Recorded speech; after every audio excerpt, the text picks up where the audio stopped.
Welcome to another episode of Asia Unscripted. As you can probably tell, I am not in Salt Lake City. I am back in Asia, and we are here in Phnom Penh, Cambodia. So why I'm here, what my plans are, I'm gonna do that in a future video. This video is for updates, travel updates to Southeast Asia. April 1st saw some changes.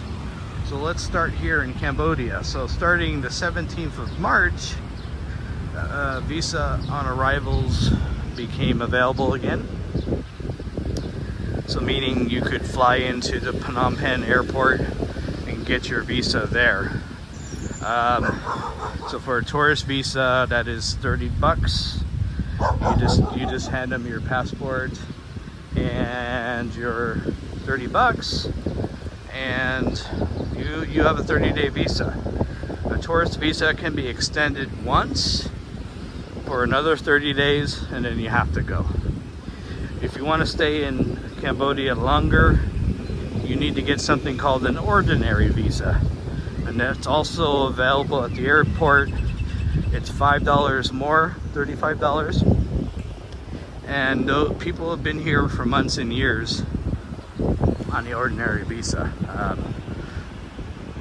People have used those for looking for work, or if they already have a job, or if they're over a certain age and they want to retire here, that's an option. So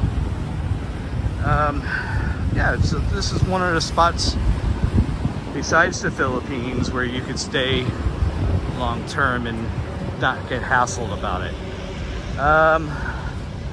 Cambodia doesn't require any COVID test to get in.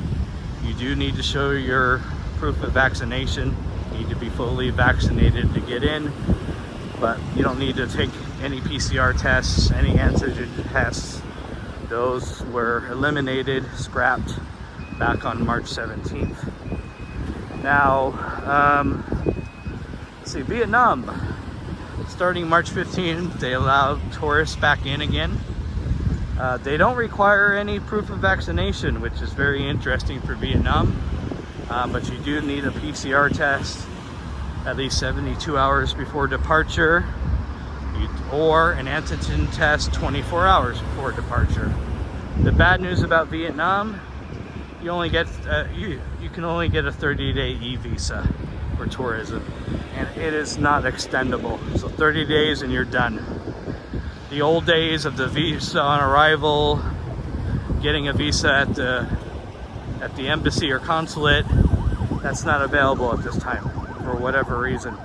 So, you know, in the past, Americans could get, sorry for the ambulance, Americans could get a 1-year visa, a 6-month visa, 3-month visa, but right now those are not available.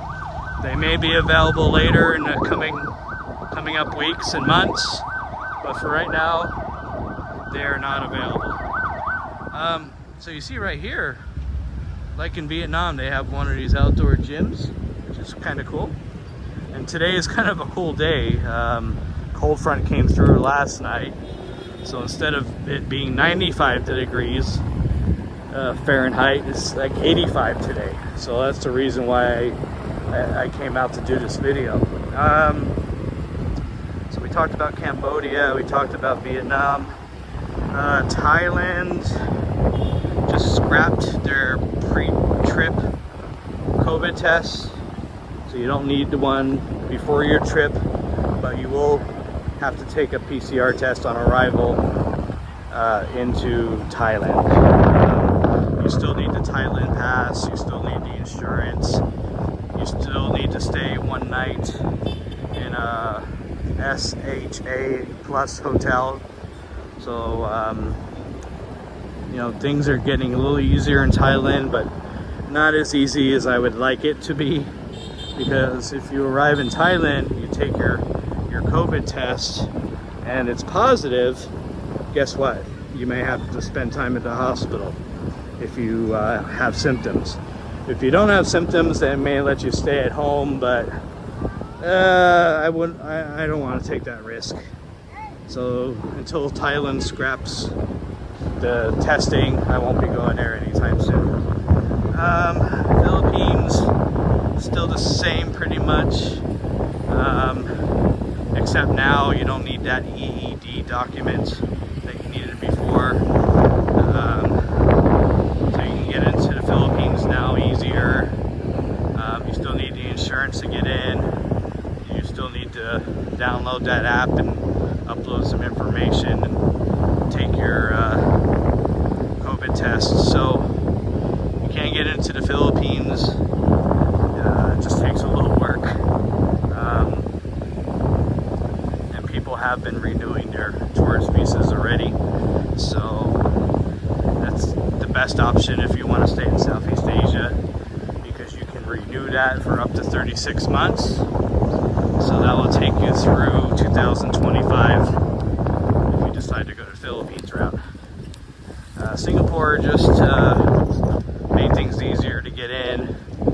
You just need a pre-trip COVID test, vaccination. But there's, if I remember right, there's no more after arrival COVID tests, and you don't need to, you know, look for a vaccinated flight anymore. They got rid of those, the VTLs. Indonesia has made things easier. I don't know the full details on Indonesia, but they did make things a little bit easier, so that's good.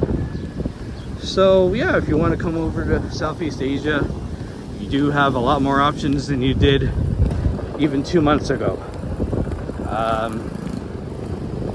And the options are getting better. You're getting better, so no problems there. So yeah, this is one of the rivers that go through Phnom Penh. This is not the Mekong. That's another part of the city. But across the river there's some high rises. Last time I was here in 2014, there wasn't as many tall buildings. You see it. There's so many buildings under construction. There's a lot of money from China pouring into the country. So yeah, it's starting to look like Bangkok or Saigon, really, to be honest. So, yep, so that's just a glimpse of what's going on in Southeast Asia. Of course, do your own research before you book a ticket. And remember, do not book a ticket anywhere unless you have a visa in hand. Unless you're coming to the Philippines or Cambodia, they'll hook you up at the airport. But otherwise, Vietnam, Thailand, don't buy the ticket before you have your visa, because there's been a lot of expats that the visa has been taking too long to process, and then they end up missing their flights. So not a good idea. Alright, so next video I'll talk about why I'm here in Cambodia, my future plans. We'll kind of walk around some of these neighborhoods in Phnom Penh. So for now, this is Jason from Asia Unscripted, and you guys have a great day, and I'll see you next time.